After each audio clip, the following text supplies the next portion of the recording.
14 अगस्त पाकिस्तान के वजूद का दिन है, लेकिन 14 अगस्त की कहानी तब तक मुकम्मल नहीं होती जब तक बानी का जिक्र न किया जाए।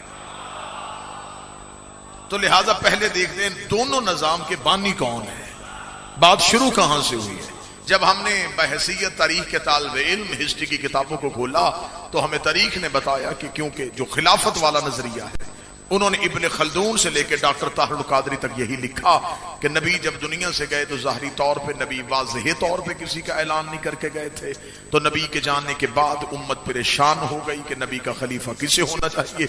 महाजरीन और अंसार सकीफा बनी सादा में इकट्ठे हुए। महाजर कहते थे खलीफा हम में से होगा, अंसार कहते थे खलीफा हम में से होगा। महाजर कहते थे हमारी मेहनत ज्यादा है, अंसार कहते थे हमारी मेहनत ज्यादा है।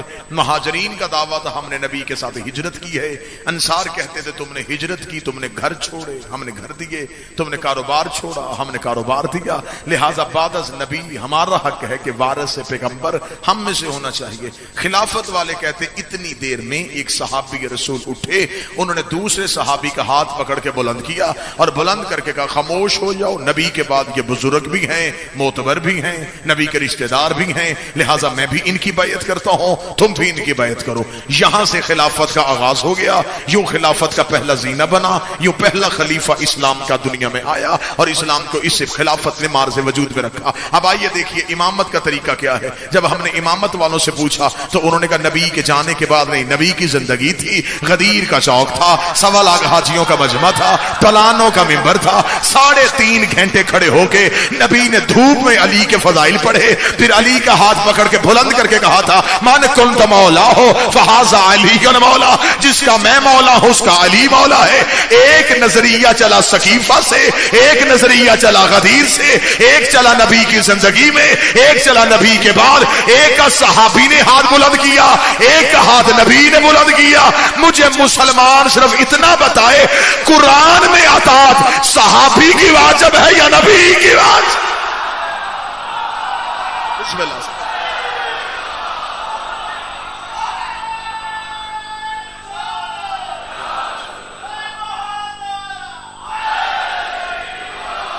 बादशाह हुसैन इज्जत, बिस्मिल्लाह। कुरान में अतात सहाबी की वाजिब है या नबी की वाजिब?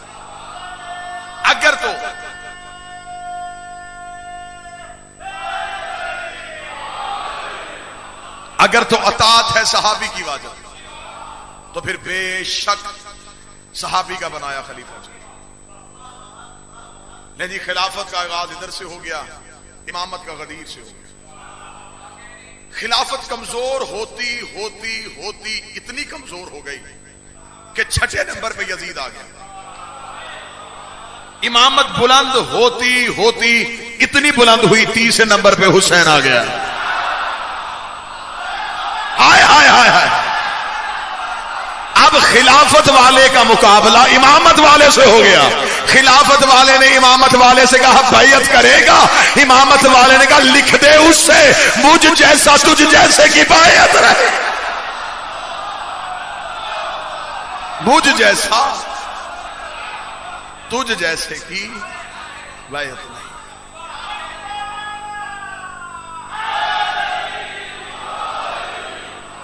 मौला आप कह देते कि हुसैन यजीद की बैत नहीं करते, फरमाइए सिर्फ हुसैन का ऐलान होता।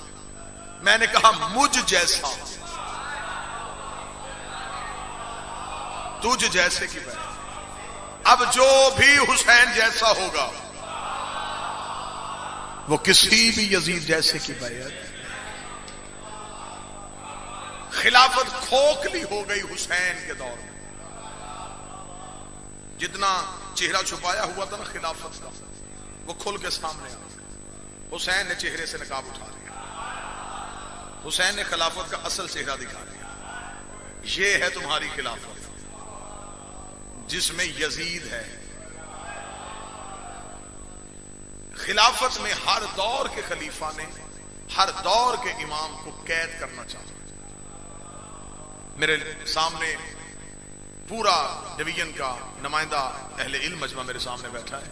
सवाल यहां यह पैदा होता है कि जब हर दौर के इमाम ने उस दौर के खलीफा से हुकूमत नहीं मांगी तो उस दौर के खलीफा ने उस दौर के इमाम को कैद क्यों किया? ये सवाल।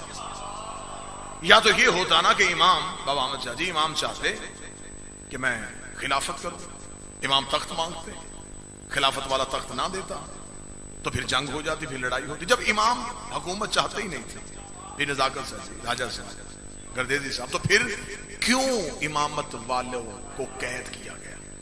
अब मुझे अगर ये मजमा बहसीयत तालिबे इल्म कहे कि सबक सुना, तारीख तूने पढ़ी है कि क्यों बादशाह इमाम को कैद करते थे, बाबा जी मैं जुमला एक पढ़ने लगा हूं, एक जुमले पे मुझे दुआ चाहिए इस पूरे जय्यद अज़ादार मजमे की। बादशाह इमाम कैद नहीं करते थे, किरदार मोहम्मद को लोगों से छुपाते थे। शहनशाज़ादी इज्जतें दे, बादशाहजादी इज्जतें। बिस्मिल्लाह। ये इमाम कैद नहीं करते थे, ये किरदार पैगंबर को लोगों से छुपाते थे। उन्हें खबर थी कि अगर ये किरदार रोशन रहा, जमाना हमें छोड़ के इधर आए, और फिर ये किरदार अगर जिंदान में भी हो तो फिर भी जाहिर होता है। सूरज बादलों के पीछे छुप भी जाए, रोशनी तो फिर भी देता है। ये समझते थे कि इमाम को जिंदान में कैद करेंगे तो किरदार सामने नहीं आएगा, लेकिन इसे कहते हैं इमामत की ताकत। इमाम कड़ियों में बंद हो और फजाइल दीवारें फाड़ के बाहर निकले। चले मैं अभी इमाम के फजाइल और इमाम के इख्तियार की हद बताता हूं। कुरान अभी मिंबर पे लेके आओ। एक अल्लाह का नबी था जिसका नाम यूसुफ था, हसीन था, खूबसूरत। जनाब यूसुफ की इस्मत पे हमला हुआ। बाबा जी कुरान कहता पहली कोठरी से दूसरी में आया, दूसरी से तीसरी में, तीसरी से चौथी में, 7वीं कोठरी में जाके यूसुफ ने सिर्फ अपना आप बचाया। सिर्फ हजरत यूसुफ ने अपनी इस्मत बचाई, और फिर अपनी इस्मत की गवाही के लिए भी गहवारे से एक बच्चे की गवाही लेनी पड़ी। ये थी हजरत यूसुफ की इस्मत। नबी था लेकिन 7वीं कोठरी में जाके सिर्फ अपनी इस्मत को बचाया। 7वीं कोठरी में जाके सिर्फ अपनी इस्मत को बचाया। जुलेखा का इरादा नहीं बदला, लेकिन ये है इमाम की ताकत। जब हजरत मूसा काज़म के कैद खाने में एक फाहिशा औरत को भेजा ताकि इमाम पे इल्जाम लगा के कत्ल किया जाए, सुबह जब दरवाजा खोला तो मंजर अजीब था। आगे इमाम सजदे में था, पीछे वो औरत सजदे में थी। आगे इमाम तस्बीह पढ़ रहे थे, पीछे वो औरत तस्बीह पढ़ रही थी। जो 7वीं कोठरी में जाके सिर्फ अपना बचाए उसे नबी कहते हैं। जो एक रात में फाहिशा को आबिदा बना दे उसे इमाम कहते हैं। एक रात सिर्फ इरादा नहीं बदला, उसे आबिदा कर दिया।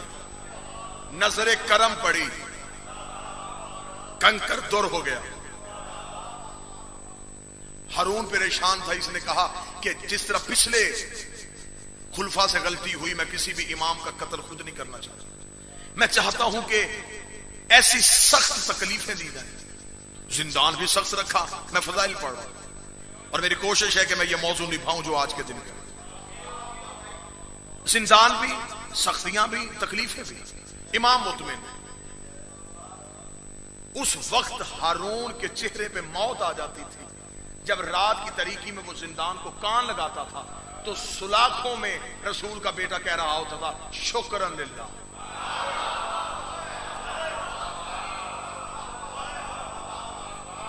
मेरे अल्लाह तेरा शुक्र। हुकूमत परेशान हो गई कि क्या करे। आखिर हाकिम ने चाहा कि कत्ल इमाम की कोई तदबीर हो। एक मशीर ने मशवरा दिया, एक मशवरा है मेरे पास, काम तू कर। हारून ने कहा कौन सा? तो जो है साहब भूल लीजिए। उसने कहा जंगल से जानवर ला, शेर ला, उन्हें भूखा रख। भूखा रखने के बाद उन्हें एक पिंजरे में बंद कर। इमाम को जिंदान से बुला के इमाम से क्या, फर्जंद रसूल इनमें से आला नस्ल का शेर ढूंढिए। एक आला नस्ल का शेर निकाल के बाहर ले। इमाम पिंजरे में जाएंगे, भूखे शेर इमाम को खा जाएंगे, कत्ल इमाम भी हो जाएगा, इल्जाम भी हुकूमत पे नहीं आएगा। लेकिन बदबख्त को नहीं पता था कि इमाम हर मखलूक का इमाम होता। मौजू के तकद्दुस को पेश नजर रखे। जब इन्होंने पूरा प्रोग्राम बनाया, शेर लाए, 7 दिन तक उन्हें मुसलसल भूखा रखा। 7 दिन भूखा रखने के बाद उन्हें पिंजरे में बंद किया। पिंजरे में बंद करने के बाद जिंदान से रसूल के बेटे को बुलाया। रसूल के फर्जंद का आना था, हाथों में हथकड़ियां, जेवर पहने हुए। मेरे बादशाह कड़ियों की झनकार से मवद्दत तौहीद के तराने बुनता हुआ और ज़हरा का बेटा दरबार में आया। हारून रशीद ने देख के कहा, फर्जंद रसूल, आपको जहमत इसलिए दी है, मुझे अपने पालने के लिए एक शेर चाहिए। ये मैंने चंद शेर मंगवाए हैं, इनमें से एक आला नस्ल का शेर मुझे तलाश कर दीजिए। ये कह के उसने सिपाही से कहा, दरवाजा खोल। दरवाजा खुला, इमाम का पहला कदम पिंजरे के अंदर आया। लोगों के हलक बजने शुरू हो गए, दिलों की धड़कनें बंद हो गई। अब इमाम का कत्ल होने लगा है, अब शेर इमाम को खा जाएंगे। हारून के चेहरे पे खुशी आई। इमाम का पहला कदम आना था, शेर अपने पंजों पे उठ के खड़े हुए। हारून को तसल्ली हो गई, अब ये इमाम पे हमला करेंगे। शेर दौड़े इमाम की तरफ, ये समझा कि शायद हमला करने आ रहे हैं, लेकिन ये तो जियारत के लिए तरसे हुए थे। इन्होंने आके अपनी पेशानियां इमाम के कदमों पे रखी। इधर शेरों ने सजदा किया, हारून के चेहरे पे मौत की सर्दी आई। इमाम ने शेरों के झुरमट में खड़े होकर कहा, तूने कहा था इनमें आला नस्ल का शेर कौन है? ये सारे ही आला नस्ल के हैं। बद नस्ल होते तो मेरे कदमों में आ ही नहीं। बद नस्ल होते तो कभी भी अपने वक्त के इमाम को न पहचाने। इन्होंने पहचाना, ये इनकी आला नस्ल होने की दलील।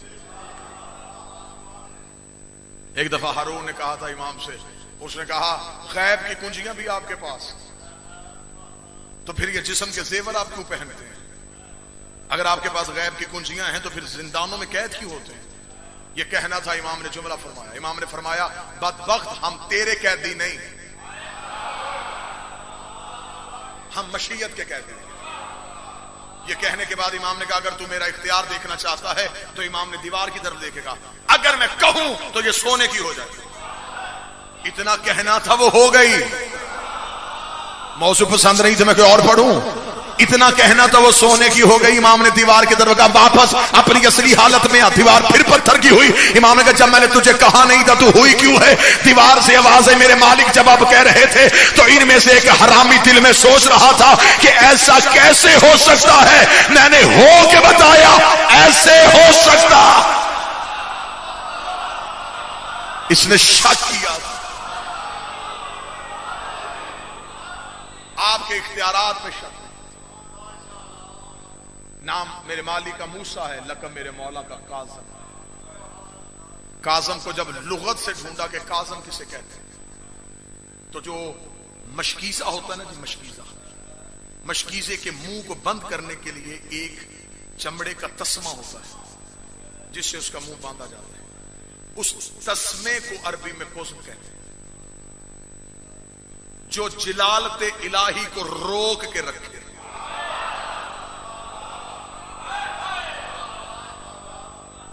मूसा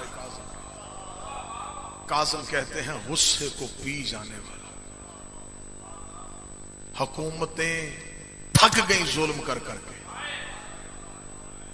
इमामत मुतमईन थी। जितने काज़मी सादात बैठे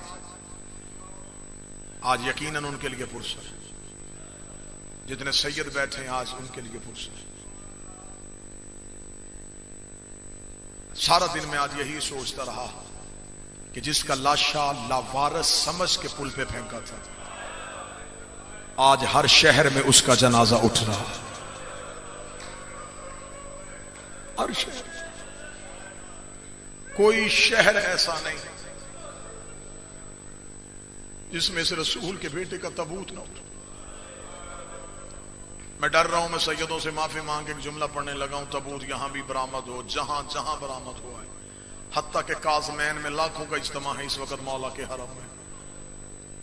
खुद जाकर देख लेना, तबूत जहां भी आया है, तबूत पे कड़ियां जरूर होती हैं। कैदी तो सज्जाद भी रहा, लेकिन इस मौला को कोई तबूत कड़ियों के बगैर नहीं आता। मैं सदा से माफी मांग के कहने लगा हूं, कड़ियों में क्यों आता है? क्योंकि ये पहला कैदी है जिसके मरने के बाद भी जेवर नहीं होते।